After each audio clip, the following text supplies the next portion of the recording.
Hello and welcome friends, मैं हूं आकाश कोटनाला। आप देख रहे हैं yoga and Ayurveda science YouTube channel. दोस्तों, आज फिर से आप सभी के समक्ष में उपस्थित हूं हठ प्रदीपिका का एक न्यू लेक्चर लेकर के। आज की इस लेक्चर में हम हठ प्रदीपिका में वर्णित साधक एवं बाधक तत्वों के बारे में चर्चा करने वाले हैं। आप सभी को मालूम होना चाहिए और आप सभी को मालूम होगा भी कि साधक एवं बाधक तत्व हठ प्रदीपिका का एक मोस्ट इम्पोर्टेंट टॉपिक है, जिससे संबंधित यूजीसी नेट में भी काफ़ी बार कई सारे प्रश्न पूछे जाते हैं। और अगर जो आप योग से एमए या फिर डिप्लोमा इत्यादि, पीजी डिप्लोमा इत्यादि जो कोई भी कोर्स कर रहे हैं, तो आप सभी को मालूम है कि इससे संबंधित कई सारे प्रश्न हमारे एग्जाम में पूछे जाते हैं। तो हमारा जो ये टॉपिक है काफ़ी इम्पोर्टेंट है, इसको हम यहाँ पर जानने वाले हैं। साथ ही साथ आप सभी को बता दें कि सिर्फ हठ प्रदीपिका ही नहीं, घेरण संहिता या फिर योग के कई सारे ग्रंथों को हमने यहाँ पर लेक्चर के रूप में उन सभी ग्रंथों के काफ़ी सारे लेक्चर आप सभी को चैनल पर दिए हैं। लगभग 400 प्लस लेक्चर आपको यहाँ पर चैनल पर मिल चुके हैं। योग के लगभग जितने भी ग्रंथ हैं सभी से संबंधित आपको यहाँ पर मिल जाएंगे। आप अपनी इच्छानुसार कोई भी लेक्चर, कोई भी टॉपिक देख सकते हैं, कुछ नया सीख सकते हैं। आज हम यहाँ पर फिर से यहाँ पर हठ प्रदीपिका का टॉपिक हमने यहाँ पर उठाया है। यहाँ पर आप देखेंगे कि हठ प्रदीपिका में वर्णित आज हम साधक एवं बाधक तत्वों के बारे में चर्चा करने वाले हैं।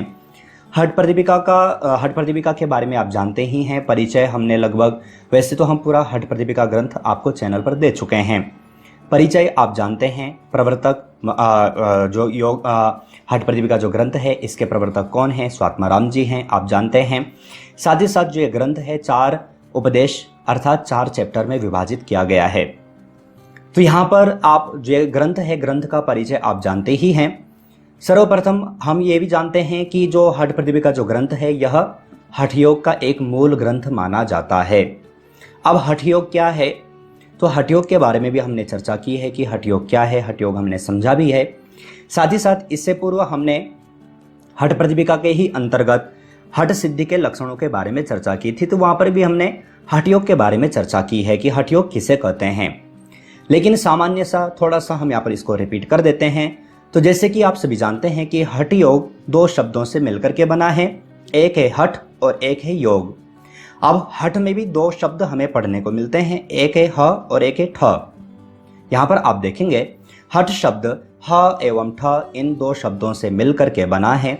ह अर्थात सूर्य एवं ठ अर्थात चंद्र होता है।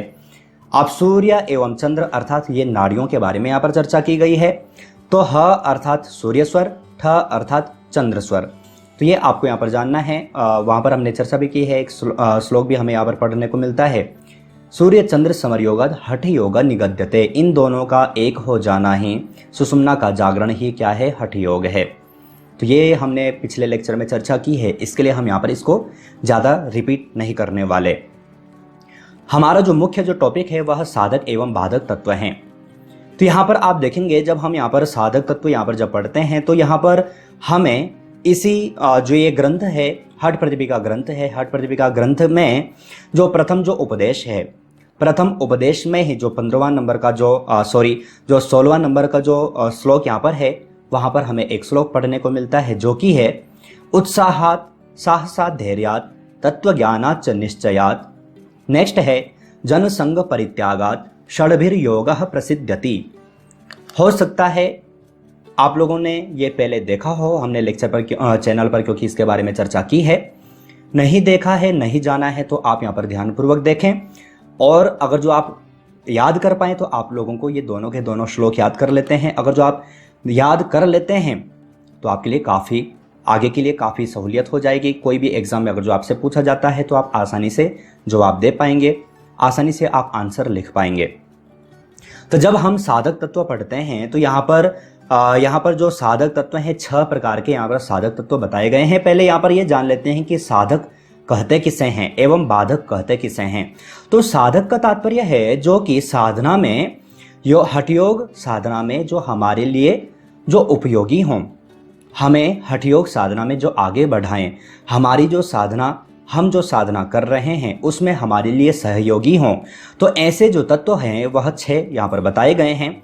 और जो हमें हमारी जो हठ योग जो साधना है, इसके लिए इस मार्ग में जो रोड़ा बने, इस मार्ग को रोकने में जो सहायक हों, वह बाधक तत्व के अंतर्गत हमें यहाँ पर पढ़ने होते हैं। तो साधक एवं बाधक आप जान चुके हैं, लेकिन जब हम साधक तत्व पढ़ते हैं तो 6 यहाँ पर बताए गए हैं। षड्भिर्योगः, तो कौन कौन से हैं? तो यहाँ पर है उत्साहात, साहसा, धैर्यात, तत्वज्ञानाच्च निश्चयात, जनसंग परित्यागात षड्भिर्योगः प्रसिद्ध्यति। तो आपको ये श्लोक यहाँ पर याद करना है। तात्पर्य क्या है? तो तात्पर्य भी मैं आपको यहाँ पर बता देता हूं। सर्वप्रथम है उत्साहात अर्थात उत्साह, नेक्स्ट है साहसा अर्थात साहस, धैर्यात अर्थात धैर्य, तत्वज्ञानाच्च अर्थात तत्वज्ञान, तत्वज्ञान का तात्पर्य यहाँ पर है यथार्थ ज्ञान अर्थात सच्चा ज्ञान। नेक्स्ट है निश्चयात अर्थात हमारी जो सोच है, जो संकल्प, जो शक्ति है, तो वही निश्चयात अर्थात निश्चय। नेक्स्ट है जनसंग परित्यागात अर्थात जन अर्थात मनुष्य, तो जनसंग अर्थात जो मनुष्यों का जो समूह है अर्थात लोक संग का परित्यागात अगर जो हम कर लेते हैं तो षड्भिर्योग प्रसिद्ध्यति। ये क्या है? इन 6 से योग की सिद्धि होती है, अर्थात ये योग के साधक तत्व हैं। बस आपको यहाँ पर इतना ही जानना है। अगर जो आप इसको यहाँ पर ध्यानपूर्वक समझ चुके, अगर जो आप यहाँ पर इसको ध्यानपूर्वक समझ जाएंगे तो आपका ये टॉपिक पूरी तरह से यहाँ पर क्लियर हो जाएगा। मैं रिपीट कर देता हूँ क्या है। जब हम साधक तत्व पढ़ेंगे तो आपको यहाँ पर प्रथम उपदेश का जो 16वां नंबर का जो सूत्र है इसको याद रख लेना है। कौन सा है? उत्साह सासा धैर्य तत्वज्ञानाच्च निश्चयात जनसंग परित्यागात षड्भिर्योग प्रसिद्ध्यति। अब सर्वप्रथम क्या है? उत्साह। अगर जो हमने योग साधना अपनानी है या अगर जो अपनाई है, अगर जो हमें योग साधना में आगे बढ़ना है तो सर्वप्रथम हमें उत्साहित होना आवश्यक है। उत्साह नहीं होगा तो हमारा जो योग है, हठ योग है, कैसे सिद्ध होगा? अगर जो हमें कोई भी आसन अगर जो सिद्ध करना है तो कब होगा?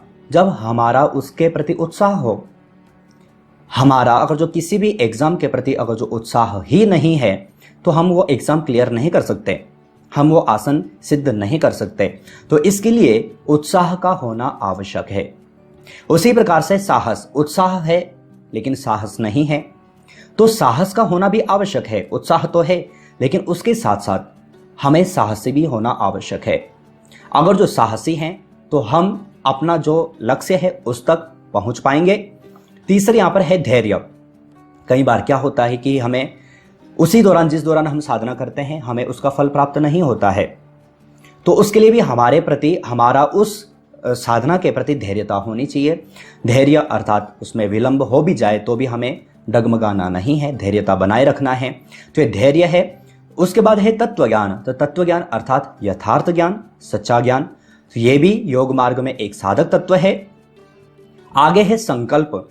अब संकल्प ही नहीं होगा, ये सब चीजें हैं तो कैसे कोई भी चीज हम सिद्ध कर सकते हैं?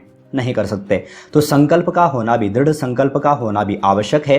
और लोक संग अर्थात ये सब कुछ हैं, आपको उत्साह भी है, साहस भी है, धैर्य भी है, तत्वज्ञान भी है, संकल्प भी है, लेकिन अगर जो आप पब्लिक के बीच में फंसे हैं, अगर जो आप जनसंग अगर जो आपका ज़्यादा है तो आप ऊपर नहीं उठ सकते, आप योग साधना नहीं कर सकते, योग साधना में आप आगे नहीं बढ़ सकते। इसको हम व्यवहारिक दृष्टि से भी देख सकते हैं।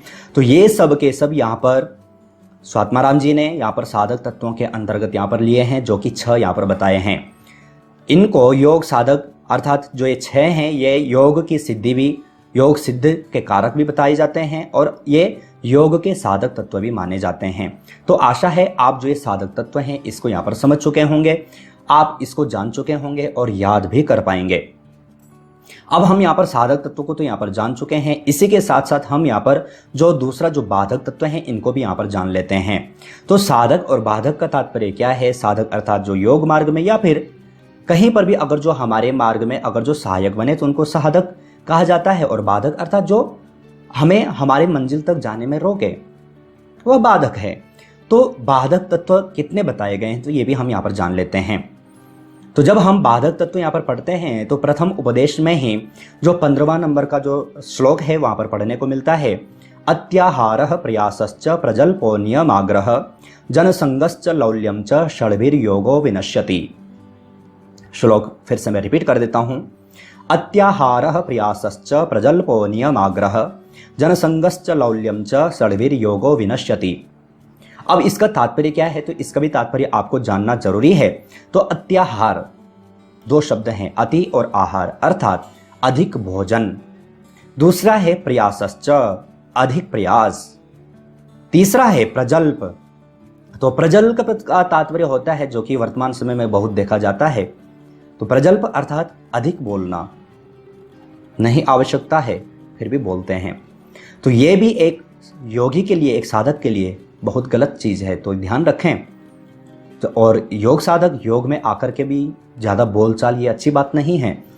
नेक्स्ट यहाँ पर है नियम आग्रह। जो नियम है उनमें आग्रह करना कि नहीं, ये जो नियम जो बनाया गया है ये सही नहीं है, उसमें आग्रह करना, तो ये भी एक क्या है, बाधक तत्व है। आगे है जनसंगश्च, लोगों का अधिक संग, जन संग। और लौल्यम च, लौल्यम अर्थात चित्त की चंचलता, मन की अधिक बाहरी विषयों में लिप्त होना, चित्त की चंचलता। ये 6 भी क्या बताए गए हैं, ये योग को नष्ट करने वाले तत्व माने जाते हैं, अर्थात योग के बाधक तत्व हैं। हमने यहाँ पर जो साधक तत्व पढ़े वो भी 6 हैं, जो बाधक तत्व हैं वो भी 6 हैं। श्लोक संख्या भी मैंने आपको यहाँ पर बता दिया है, और इनको याद भी आपको करना है। तो जो बाधक तत्व हैं कौन कौन से हैं? प्रथम है अत्याहार, अधिक भोजन। कोई योगी अधिक भोजन कर रहा है तो कैसे कोई भी आसन सिद्ध होगा। दूसरा है प्रयास, 10 दिन हमने योगाभ्यास नहीं किया और 11वें दिन हमने पूरा अधिक प्रयास कर लिया, तो क्या होगा, मांसपेशियों में दर्द प्रारंभ होगा और हो सकता है कि कोई परेशानी भी सामने आ जाए। तो अधिक प्रयास, इसमें प्रयास की आवश्यकता है, लेकिन अधिक प्रयास, इसमें निरंतरता की आवश्यकता है, ज़्यादा प्रयास की आवश्यकता नहीं है। तीसरा है प्रजल्प, अधिक बोलचाल, आवश्यकता नहीं है फिर भी बोलना। तो ये भी क्या है, एक योग मार्ग में आने वाली एक बाधा है, बाधक तत्व है। नियम आग्रह, जो नियम जो बनाए गए हैं, देखो नियम कब बनाए जाते हैं या नियम क्यों बनाए जाते हैं, किसी भी चीज़ को वो एक सुव्यवस्थित ढंग से चलता रहे, इसीलिए तो नियम बनाए जाते हैं। हम कॉलेज यूनिवर्सिटी कहीं पर भी देखते हैं कई सारे नियमावली बनी रहती है, तो वो सब क्यों है, क्योंकि उस ऑर्गेनाइजेशन का, उस संस्था का जो एक कार्यकारिणी जो व्यवस्था है वह अच्छी ढंग से चलती रहे। अब उसमें भी आप अगर जो आग्रह कर रहे हैं तो वो भी एक बाधक तत्व है। ये मैंने व्यवहारिक तरीके से बताया, हम योग मार्ग में भी इसको समझ सकते हैं। उसी प्रकार से जनसंग, अब जनसंग ज़्यादा होगा तो भी हमारा योग सिद्ध नहीं हो सकता। और लौल्यम च, चित्त की अधिक चंचलता। तो ये सब अगर जो होंगे, ये 6 के 6 में से भी अगर जो कोई भी एक होगा तो ये हमारे योग मार्ग में आने वाली बाधाएं हैं। हम योग मार्ग में आगे नहीं बढ़ सकते, हम जो सिद्धियां हैं उनको प्राप्त नहीं कर सकते। तो ये आपको यहाँ पर जानना है, ये योग को नष्ट करने वाले तत्व माने जाते हैं, अर्थात ये योग के बाधक तत्व हैं। तो आशा है मैंने बहुत अच्छे ढंग से यहाँ पर समझाने का प्रयास किया है। आप हठ प्रदीपिका में वर्णित साधक एवं बाधक तत्वों के बारे में यहाँ पर जान चुके हैं, इनको अच्छे ढंग से आप यहाँ पर समझ चुके हैं। साथ ही साथ आप सभी को बता दें कि इसी प्रकार से और भी कई सारे लेक्चर आपको चैनल पर मिल चुके हैं, आप घबराएं नहीं। कुछ लोग मुझे कमेंट्स करते हैं कि सर हमारा एग्ज़ाम पास में है, यूजीसी नेट का एग्ज़ाम पास में है, तो यार आप परेशान क्यों होते हो, मैं आप लोगों के लिए ही तो हूँ। आप इतने सारे कमेंट्स आप करते हैं, कोई तो मालूम नहीं कहाँ से व्हाट्सएप का नंबर लेकर के बस कॉल मैसेज, तो ये अच्छी बात नहीं है। मुझे भी और भी कई सारे काम होते हैं, लेकिन आप घबराएं नहीं, परेशान ना हो। एग्ज़ाम है तो क्या हुआ, अरे ये लेक्चर एक नहीं, आपको 400 लेक्चर मिल चुके हैं।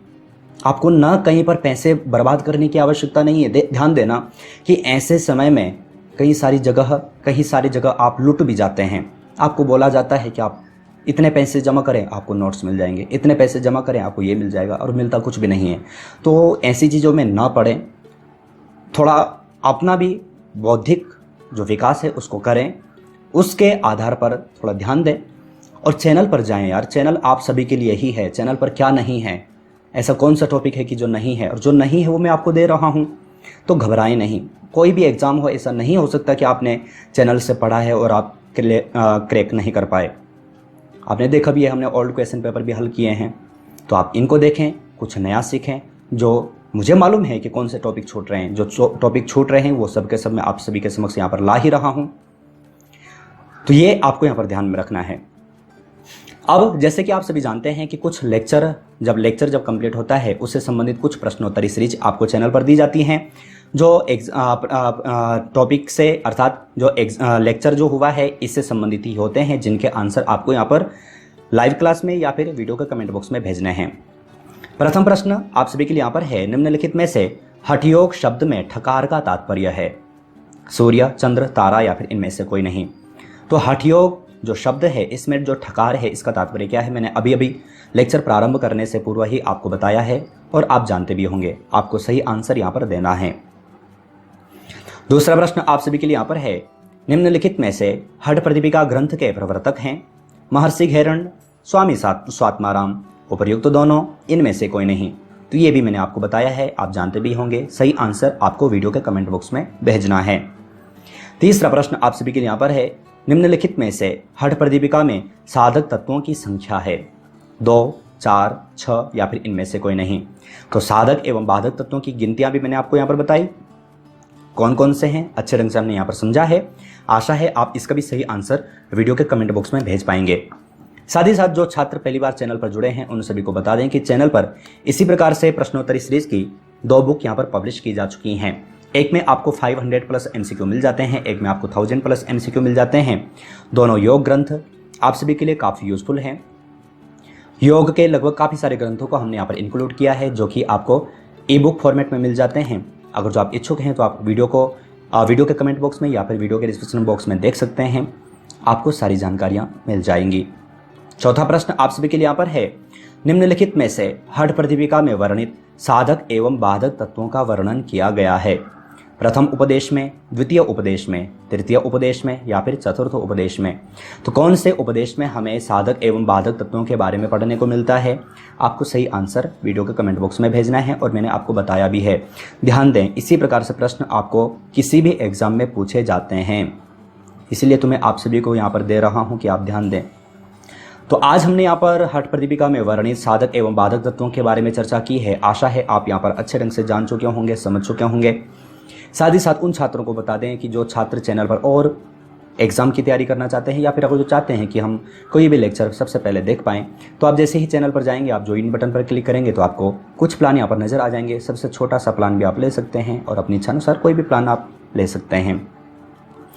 इसी प्रकार से और भी नए लेक्चर में आप सभी को यहाँ पर देने वाला हूँ। जो टॉपिक आपके छूट रहे हैं सभी टॉपिक आपको यहाँ पर मिलने वाले हैं, सभी लेक्चर आपको यहाँ पर चैनल पर मिलने वाले हैं। अगर जो आपको समझ में आया है तो वीडियो को लाइक जरूर कीजिएगा, साथ ही साथ अपने फैमिली फ्रेंड्स लोगों तक शेयर जरूर कीजिएगा। इसी प्रकार से नए टॉपिक नए लेक्चर के साथ में आप सभी से फिर से मुलाकात होगी, लेकिन तब तक आप अपना और अपनी फैमिली का बहुत ख्याल रखिएगा। बाय।